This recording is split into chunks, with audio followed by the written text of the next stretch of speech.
Beth Mahoney. Beth, how are you doing? Fine, thanks. So Beth is joining us from St. Stanislaus School. She's a wonderful principal in our diocese, the St. Stanislaus School. So Beth, how's the school year been off to its start? We've had a very, very good beginning of the school year. We have some new teachers that are a delight to work with, and we have almost capacity in the school. So we're very, very happy about that. We have some very large classes on pre-K and K, but the rest of the school is looking very good for the beginning of the school year. We're going very well. Awesome. So glad to hear that. And thank you, not only to you, but all your teachers for what you've been doing the past year and going into this year. Our Catholic schools in our diocese have been in person this whole time. They're continuing in person to offer a great education. So thank you so much to what you guys have all been doing. You're welcome. We're really looking forward to being face-to-face all year. It's been the challenge, as you said. But the students and the faculty, they're all excited to see each other. The lunchroom was very loud the first couple of days because they haven't been able to do that. Now they're quieting down, they're getting into a routine, and we're getting some normalcy into the school. So we're happy about that. Awesome. So with everything going on in the school, you wear several hats now. And so that's part of what we're going to be talking about today, is that you've recently been named president-elect for the National Council for Catholic Women, which is a great honor and a great organization, the work that you do. So for those of you who might not be familiar with the NCCW, can you tell us a little bit about what it is and its mission? Sure, I'd be delighted to. The NCCW, the National Council of Catholic Women, was founded in March of 1920 by the bishops of the United States. And their organization is the USCCB, as we call it, but it's the United States Council of Catholic Bishops. And they founded us in the hopes of giving witness to important work that's done by Catholic women's organizations after World War I. And it had the wisdom to call for a founding of NCCW to bring these organizations together. So NCCW is kind of like the umbrella of many Catholic women's organizations throughout the United States and abroad. Wow, so great legacy, great history.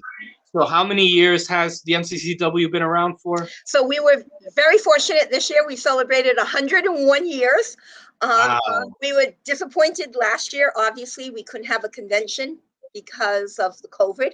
And we were all excited to have a very joyous celebration of 100 years of being in existence. So we gathered together this year in August in Arlington, Virginia, and we did the birthday celebration, and we did everything that we wanted to do last year. We did it at this convention, and it was a fabulous, very excitable, enjoyable convention that we had this year. Wonderful. Happy birthday to the NCCW. Thank you. Yeah, the 101. So in 101 years, there's a lot of accomplishments there. What are some of those programs and projects that the NCCW has been involved in? Sure. NCCW is involved in many partnerships within the United States, as far as people like organizations like Catholic Relief Service and Cross Catholic Outreach. But we have organizations that also help us in raising funds as far as specific orientations that we want to look at. And for one, we implemented a vocation purse club to assist women who are entering religious life, to help them with their financial debt. And we partnered with NRVC, which is the National Vocation Conference out of Chicago. And we're really, really happy that we've been able to assist some young women in getting their debt down so they could enter religious life.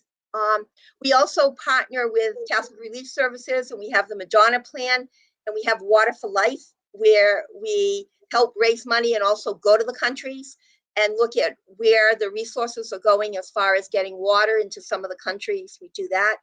We also partner with the U.S. Catholic Sisters Against Human Trafficking, and we bring awareness about the whole need of young women that are getting involved in the human trafficking situations that are in our country. And then we also have programs for establishing an outreach for children in the Holy Land.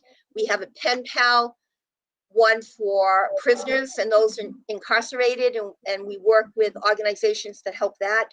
We also are connected very strongly because we were founded by the U.S. bishops. So we also follow their pattern of programming. And we were very involved over the last 2 years with walking with women in need, moms in need. And we were very happy about that aspect of it. So there's many programs that we do that have an outreach to other organizations that we partner with. Wow. So a lot has been accomplished, a lot still going on. I mean, the last program that you mentioned, Walking with Moms in Need, can you tell us a little bit about what that entails and your involvement in it? Sure. It's the whole aspect of educating the women on embracing what they're living, helping them, supporting them, and encouraging them to continue with what they're living with their children and all of that. We were very, very happy to do that. We also put together some prayers and encouraged our local councils in our parishes and in the dioceses across the United States to embrace this program that the USCCB initiated. Wonderful. Great. So with all this going on and with all the work the NCCW is taking on, you've been recently elected its new incoming president. So you can tell us a little about what that role is going to entail. Sure. So right now I have the title of president-elect. So basically the election is for 6 years.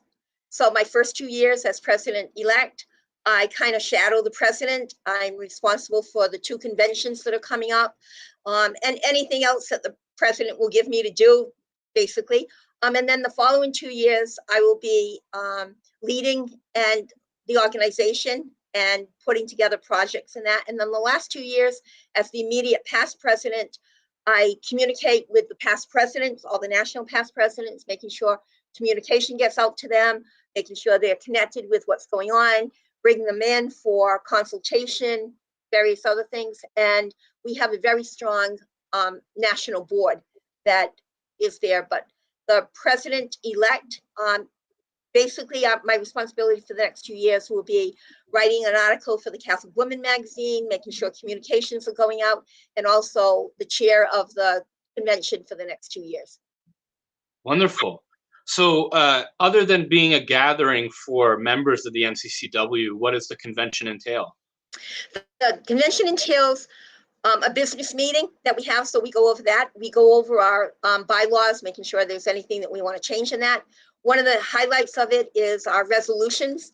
Each commission, and we have 3 commissions. We have one on leadership, one on service, and one on spirituality. And the committee, the commissions work on different projects throughout the year and encourage the membership to be involved in these projects. But then they also write a resolution to present at the convention. This year, we were very, very happy that we passed a resolution on racism so that it's going to filter down. We have many resolutions that have been passed in the past that we still live now. And then we have committees that work. So at our convention, we have the commissions that report, we have the committees that do their presentations, and then we always have keynote speakers that will come and share their knowledge on a particular topic that we're looking at, or share with us something in the spiritual dimension of that. We were very, very happy that we had Bishop Bill Wack from Tallahassee, Pensacola. He is our Episcopal rep for the USCCB, and he's on our board of directors. He gave us a really great presentation on pursuing the faith and living our faith. And we had other presenters that gave us that whole aspect of taking us and living the vision of NCCW into the next 100 years. That's absolutely wonderful. And it's so great to see not only a lot of the grassroots work filtering up, but also the USCCB filtering down. Not only Bishop Wack, but I also saw that Cardinal Gregory was also celebrating there, which must have been a great he joined us for a day. It was a delight to have him around and interacting with Cardinal Gregory. It was awesome to have him. And then we also had the ordinary from Arlington, Virginia, and that was Bishop Michael Burbage from Arlington, Mm, Virginia, was with us. He was the one that presided over the installation of the officers at the end of the convention. wonderful. So you're talking a lot about different committees and different, I'm assuming, more grassroots levels. What does the NCCW look like at the local level? Okay, so at the local level, we patent ourselves in structure with the USCCD. So I'll talk about provinces. So we do the same thing as the USCCD does, and they have the provinces. Like the Diocese of Fall River belongs to the province of Boston, right?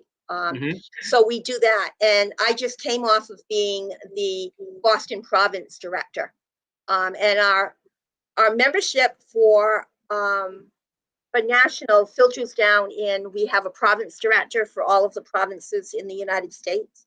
And then that person brings together all of the diocesan presidents within our province. So that means, just take the Boston province. We bring in Vermont, Maine, New Hampshire, and the 4 dioceses of Massachusetts. And then from there, the diocesan presidents filter down into the local parish levels of the Women's Guild or the women's groups that are in the parishes. So it filters from national to the province to the diocese to the local parish. Mm. So how can, maybe if there's women listening in that have never heard of the NCCW, how could they become members at the local level in the diocese or in the parish? And what benefits comes with belonging to the NCCW? Sure. So if there's women out in the Fall River Diocese that would like to belong, we have a president. Her name is B. Pereira. She is in Taunton. She belongs to the collaborative in Taunton, and she is our current president. And there's meetings that take place usually quarterly in the diocese that different parishes will host. You can also go to your pastor and ask about the Women's Guild within your parish, and he should be able to give you the name of the person that is responsible for the women's group within the parish. And then they usually have meetings within the parish, say once a month. Most of them do meetings from September to December, take January and February off because it's a little wintry around here, and then they pick back up March to June. So that's one area. Women also can go to the website for the NCCW, and that is www.nccw.org. And you can get information through that to become a member of the national organization too. So you can join on the local level and you can join on the national level. What helps in our membership is that if you belong to your parish and your parish belongs to the diocese, you're automatically entitled to the resources that are on the website for NCCW. So we can always filter that through doing it on the local level to the national level. And what happens in a lot of the dioceses is they patent the committees and the commissions from national onto the local level. So we have leadership, spirituality, and service going in all of the dioceses around the United States. Mm. So that's wonderful to share, and we just put the website in the comments below, so if you want to go to nccw.org. So just to clarify, so someone can be in a parish level and they're automatically entitled, or they can just go and become a member directly through the national organization? Correct, because it's how it works is you do your local level, and then the local becomes the diocese goes to the province belongs to national. So there's that train of local, and then province-wise, diocese-wise, and then national-wise. Or you can go directly to national and be a national member, an individual member of national also. Wonderful. And some people opt to be on the diocesan level, and then some people opt to be an individual member of national also. Mm-hmm. So are you able to speak to what are some of the items currently in our diocese that are being worked on through kind of our diocesan level? Yeah, there's a lot of work from the Catholic women in the diocese on the human trafficking. There's a lot on the aspect of taking care of children. We have a respite program. There's the aspect of supporting vocations within the diocese and praying for vocations all the time. When I was diocesan president, I always encouraged the membership to go to diocesan events that are already scheduled. We don't want to recreate the wheel necessarily, but we also want to make sure that we support the works of the diocese, because NCCW was founded by the U.S. bishops, and we want to support our bishop, our local bishop, in every way possible. So I encouraged women, and we continue to do that even now with the new president, to go to the holy hours, to go to the events that are happening in the diocese and support it, to financially support the events that are also happening in the diocese and that. So there's a lot that's happening in our diocese right now. We've got a lot of good things going on. You and I just lived the youth rally. That was another very successful event on Martha's Vineyard. So when we look at the, Vocation Purse Club on the national level, we try to bring that down to the local level. And then we also support in many ways by our participation in the events in the diocese. Wonderful. So definitely wonderful work. And so we certainly encourage anyone who is out there to become involved with the NCCW, either at the national level or here at the local level. And on that point, Beth, if someone does have more questions or wants to reach out, what's the best way to get in contact? They can contact me, and I can give you my NCCW email address, which is nccw2023@gmail.com. And I'd be glad to answer any questions that they may have about the NCCW vision and mission, but also to assist them in the local level, getting connected to people on the local level. Wonderful.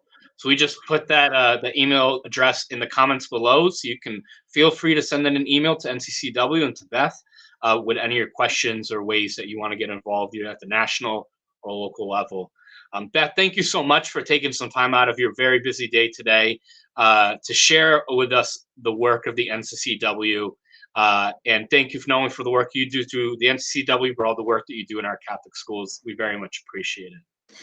Thank you, David. I've enjoyed our conversation, and I just pray that other Catholic women will reach out to us and walk with us in this faith journey, because I strongly believe that we are women on a journey sharing our stories of life. So I really hope that they will open their hearts to see what we're about and come and join us.